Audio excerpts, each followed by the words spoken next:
Je suis Séverine Coffino, coach professionnel, coach en développement personnel, formatrice et praticienne en hypnose. Vous avez regardé ma dernière vidéo sur la confiance en soi avec cette fameuse roue. Je m'estime, je m'affirme, j'ai confiance en moi et donc je passe à l'action. Et on a également revisité tous les bienfaits de la confiance en soi. Aujourd'hui, je vais vous expliquer, comme je l'avais dit la dernière fois, quelles seraient du coup les conséquences si je ne développais pas cette fameuse roue vertueuse de la confiance. Alors, si j'ai pas confiance en moi, ce serait quoi les conséquences? Tout d'abord, un sentiment d'infériorité. Je suis pas à la hauteur. Je suis pas à la hauteur et on voit que la confiance en soi, c'est vraiment une espèce de colonne vertébrale comme ça qui nous tient, qui nous structure. Et là, elle serait complètement ébranlée. Sentiment d'infériorité parce que je me juge négativement, je ne suis pas capable. Alors ça peut être différent selon les individus, selon les situations, plus ou moins fort, mais en tout cas ce qui revient, c'est que soit je suis complètement paralysée dans l'action, c'est-à-dire que je ne suis pas en capacité de me mettre à l'action parce que je pense que je suis moins bien que les autres, moins fort que les autres. Donc ça condamne tout passage à l'action, tout désir d'entreprendre. Et sur d'autres, c'est peut-être un petit peu moins fort, mais en tout cas il y aura des ruminations. Ça va peut-être pas complètement paralyser la mise en action, mais ça va être j'ai des défauts. Alors les défauts qu'on ne voit pas à la juste hauteur, on les amplifie ces fameux défauts. Et puis on va se juger petit, médiocre, moins bon. Et ça va du coup développer toute cette rumination comme ça qui va venir accentuer notre charge mentale qui est pourtant déjà bien présente. Et avec ces phrases de je suis un bon à rien, je réussirai jamais, oui je suis pas capable, etc., etc. Ça va également provoquer, au-delà de ce sentiment d'infériorité, un sentiment de découragement. Ce sentiment-là, en fait, il se voit comment? Il se voit parce qu'on a l'impression, on va exagérer tout ce qu'il y a à faire, comme si c'était très très difficile, encore plus difficile que la réalité. Et on va exagérer aussi tous nos défauts, en venant minorer ce qu'on sait faire. Donc si la montagne qui est là, je la vois là, si mon défaut qui est là, je le vois là, et mes capacités qui sont là, je les vois là, imaginez comment l'écart se crée. Et là, ça crée comme une espèce de stress en se disant, mais en fait, c'est très très dur, c'est inatteignable, j'y arriverai pas, je vais même pas essayer en fait, parce que je vais pas y arriver.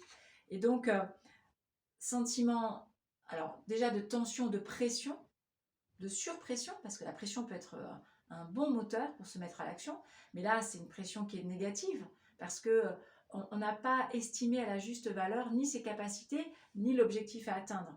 On a tout exagéré dans un sens et dans l'autre, donc forcément, il y a quelque chose qui est tellement décourageant on va pas le faire. On se met même pas à la tâche en fait, on n'y arrive pas. Et puis, on est indécis. Et si je faisais ça, et si je faisais ça, et si pour y arriver. Donc, on est tellement découragé qu'on fait le tour, on doute, on, on voudrait essayer des choses, mais on ne le fait pas. Donc, vous voyez, il y a ce truc comme ça, j'y vais pas. Quelque chose de très mou au final. Euh, on est dans quelque chose qu'on va questionner, qu'on va essayer on va tourner autour, mais sans franchement y aller. Et après, au-delà de ce sentiment d'infériorité, ce sentiment de découragement, il y a un fort sentiment de honte. C'est quoi la honte? C'est qu'est-ce qu'ils vont penser? Qu'est-ce qu'ils vont penser? Je suis vraiment, déjà moi je me trouve nulle, alors ils vont le voir là pour le coup. Ils vont le voir, ils vont me juger, je suis pas comme il faut. Moi je m'étais mis un idéal qui est là et en fait je suis en train de me rendre compte que pas du tout, parce que de toute façon j'arrive pas à passer à l'action, je suis nulle. De toute façon tout ce que je vais faire ce sera forcément moins bien que ce que je m'étais mis là comme idéal. Et puis mes autres là, ceux qui sont autour de moi sont bien meilleurs. Donc j'ai très honte de ce que je renvoie, de qui je suis.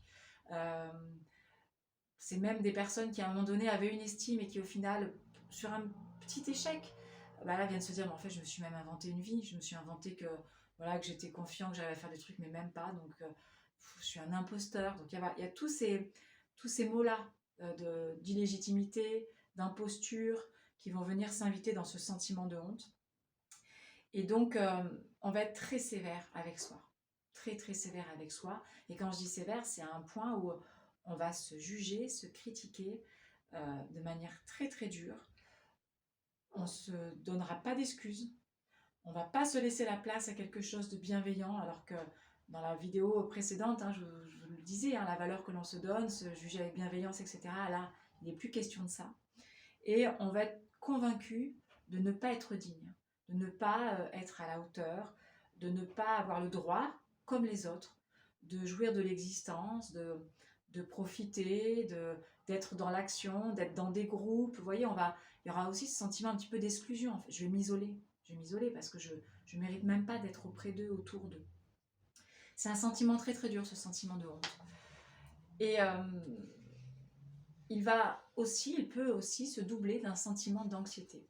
Alors l'anxiété, hein, c'est plus fort que le stress. Hein. L'anxiété, c'est un espèce de déséquilibre entre ce que moi je pense avoir comme capacité, l'objectif qui serait à atteindre, et on voit qu'il y a une espèce de déséquilibre, une disharmonie totale, et on sent qu'il y a des pièges, on sent qu'il y a des difficultés, et on sent, on pressent qu'on n'a pas du tout, nous, la capacité de les maîtriser, de les affronter. Alors là, ça crée un trouble très fort, très intense, une espèce d'appréhension qui grandit comme ça et qui envahit mais tout votre corps. Et d'ailleurs, ça va se produire à différents niveaux. Ça va se produire donc au niveau corporel. Alors ça va être des mains qui tremblent, ça va être un cœur qui bat beaucoup plus vite, ça va être une sensation d'étouffement, voire de vertige. Ça va être la voix qui se met à trembler quand on est sur de la prise de parole. Donc il y a vraiment le corps qui va trahir cette anxiété qui envahit comme ça partout à l'intérieur.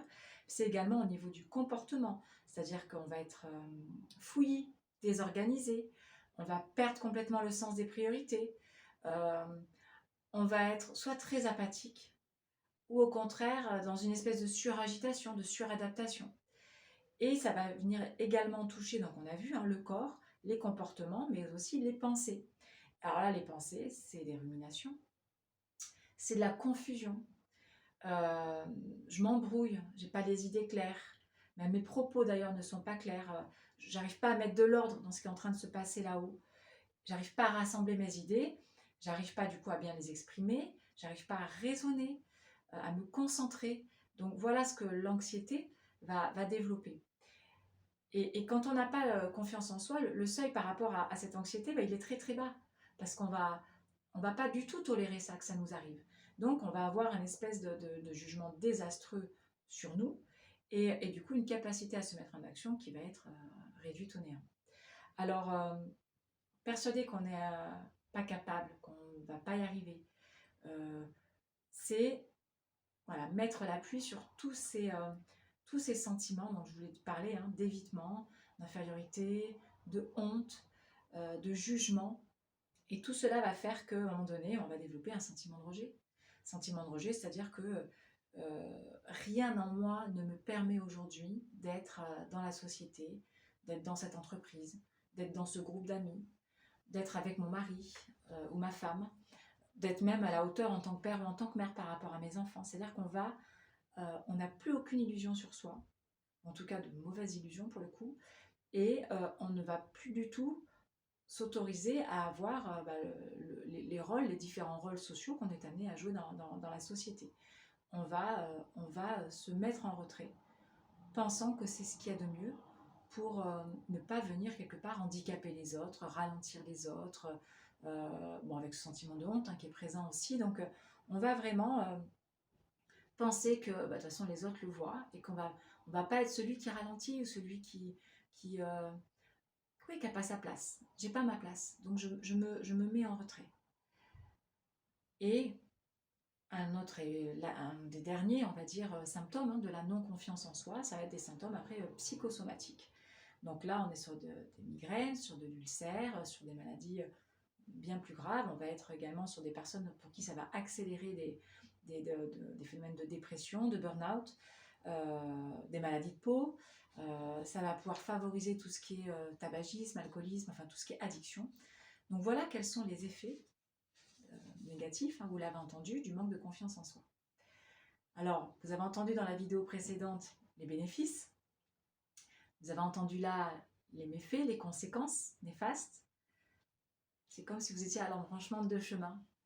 J'ai envie de dire, à vous de jouer. À vous de jouer.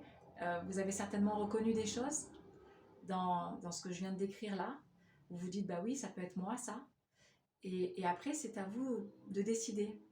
Et j'ai envie de dire, c'est pas que c'est si simple, parce que j'ai bien conscience qu'il y a des contextes qui sont difficiles.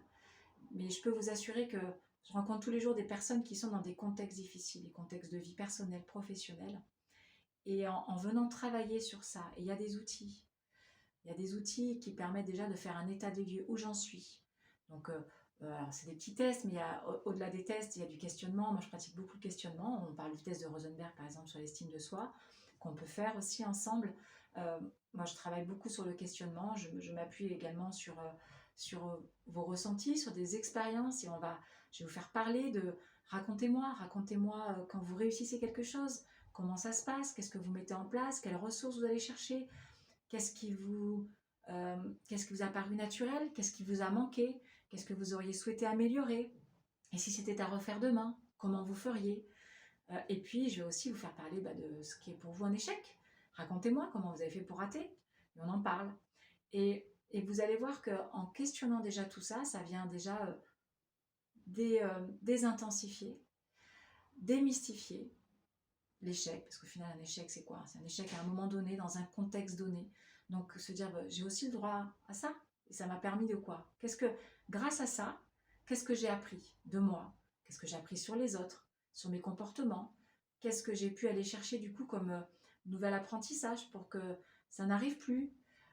C'est tout ça aussi, la vertu de l'échec.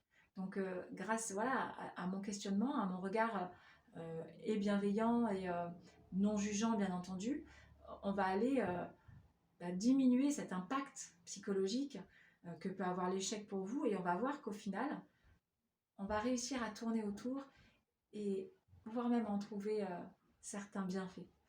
Et donc on va pratiquer, comme je vous le disais, des petits jeux, des exercices sur la confiance en soi. On va travailler pour ceux qui sont impactés là-dessus sur la prise de parole avec des jeux de rôle, des mises en situation. Je vais également vous faire travailler sur des petits exercices, alors tout simple, hein, sur lister des qualités, euh, vous faire dire parmi ces qualités, laquelle contribue le plus à augmenter votre estime de vous. Euh, Parlez-moi d'un moment où vous êtes senti vous-même. Parlez-moi d'un moment où naturellement vous avez été bon, vous avez été brillant. Et après, je vais aller questionner tout ça, bien entendu. Euh, Aussi, je vais questionner le regard des autres. Alors, via un outil qui s'appelle la fenêtre de Johari, mais même sans cet outil, de dire, voilà, votre meilleur ami, qu'est-ce qu'il dit de vous? Et pourquoi il dit ça? Expliquez-moi, qu'est-ce qui le fait dire ça? Et, et vous, si vous aviez du coup à venir renforcer cela, à venir y apporter du crédit, qu'est-ce que vous aimeriez rajouter en plus que votre ami n'a pas vu sur vous, que vous faites bien? Vous voyez, donc on va venir renforcer tout ça. On va aussi parler de transmission de messages. Qu'est-ce que, enfants, vos parents vous ont transmis, ou grands-parents, ou toute autre figure qui a du sens pour vous, et aujourd'hui que vous gardez comme quelque chose de fort, quelque chose qui vous anime, qui vous tire vers le haut, qui vous permet de passer des difficultés, et que vous avez envie d'ailleurs de continuer comme ça à tirer tout au long de votre ligne de vie, voire même vous aussi à votre tour à transmettre à vos enfants ou à neveux, nièces, etc. En tout cas à transmettre. Donc on va aller parler aussi de ce qui me vient, de ce qui m'est venu, de ce que j'ai absorbé, de ce que j'ai envie de garder, d'étirer comme ça et de transmettre à l'autre. Et puis aussi une phrase qui est importante, c'est si on devait garder une trace de vous, qu'est-ce que vous auriez envie de laisser comme trace? Qu'est-ce que vous auriez envie qu'on dise sur vous? Demain, après-demain, mais dans 10, 15, 20 ans. Quel impact avez-vous envie d'avoir sur les autres? Quelle phrase, quelle image souhaitez-vous qu'on garde de vous? Et ça fait réfléchir. Ça fait réfléchir parce que personne ne me dira, j'ai envie qu'on se souvienne de moi, d'une personne qui doute, qui pense qu'elle est nulle, qui du coup est tout le temps en colère. Personne ne me dit ça. Les gens, là, quand je dis ça, je vois déjà un effet comme ça de, ok, je réfléchis. Et souvent, je dis, mais débranchez le petit robinet là-haut aux pensées. Et spontanément, librement, comme ça, qu'est-ce qui vous vient? J'ai envie qu'on dise que j'ai fait des choses utiles. J'ai envie qu'on soit fier de moi. Que mes enfants, mes petits-enfants soient fiers de moi. J'ai envie qu'on se souvienne de moi comme quelqu'un de drôle. J'ai envie qu'on dise ah ben il a été fort tout au long de sa vie, malgré les difficultés, qu'est-ce qu'il a été fort. Voilà, c'est des messages comme ça que je reçois. Alors qu'une heure avant, une heure et demie avant, les personnes me disaient je suis nulle, je suis pas capable, je n'ai pas une bonne estime de moi. Donc vous voyez comment, en faisant, en questionnant, moi j'ai rien conditionné ni manipulé, j'ai juste questionné, ouvert d'autres regards, comme d'autres fenêtres. Vous savez, il n'y a pas qu'un endroit pour regarder une situation. C'est comme quand on se met devant un tableau comme ça, puis qu'on le regarde là, puis après on va se mettre comme ça, puis après on va se mettre comme ça. Et c'est même si on était dans le tableau. Vous voyez, c'est un petit peu ça qu'on fait quand on est coach, c'est on fait le tour comme ça, on se met à la place, dedans, dehors, autour. On demande à une amie de nous regarder, de dire ce qu'elle penserait. Enfin voilà, on utilise tous ces jeux-là un petit peu. Et puis pour au final, améliorer, adoucir, repenser autrement. Sans pour autant dire tout est génial dans ce que je fais. Je le répète, c'est quelque chose où il faut être très honnête. On est dans quelque chose de professionnel. Mais en tout cas, aujourd'hui, toutes les actions que vous entreprenez, celles qui ont réussi et celles qui ont moins réussi, elles ont toutes quelque chose à vous apporter, à dire sur vous et votre entourage. Et c'est ça quelque part qu'il faut aller chercher comme non pas comme leçon, mais comme apprentissage pour demain, pour après-demain, et comme trace que vous voulez laisser.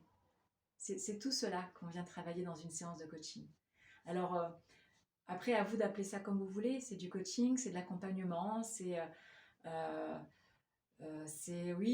moi je travaille également en hypnose, hein, d'une autre manière, en travaillant sur des protocoles de futur positif, etc. En tout cas, c'est comment je me mentalise pour pouvoir continuer à donner le meilleur de moi-même, la meilleure version de moi-même, et que ce soit dans ma sphère personnelle, dans ma sphère professionnelle. Donc tout ça, c'est lié à ce qu'on a vu au début, hein, cette fameuse roue-là. Je m'estime, je suis en capacité de m'affirmer, mes besoins, mes valeurs, je suis d'accord, pas d'accord, oui, non. Je suis du coup en capacité de développer ma confiance en moi et de me mettre en action. Voilà, j'espère que cette vidéo sur la confiance, tout comme celle précédente, ces vidéos vous ont plu, vous ont éclairé. Et n'hésitez pas, si vous avez des questions, des commentaires à mettre sous la vidéo, je me ferai un plaisir d'y répondre comme d'habitude. Et si vous souhaitez qu'on partage un petit bout de chemin ensemble sur cet accompagnement vers plus de confiance, plus d'estime, me mettre en action, prendre des décisions, prendre la parole, et donc obtenir une meilleure version de vous-même, je me ferai un plaisir de vous accompagner, que ce soit en séance en présentiel à Saint-Maur-des-Fossés ou bien à distance. Je vous souhaite une excellente journée, je vous dis à très vite. Au revoir.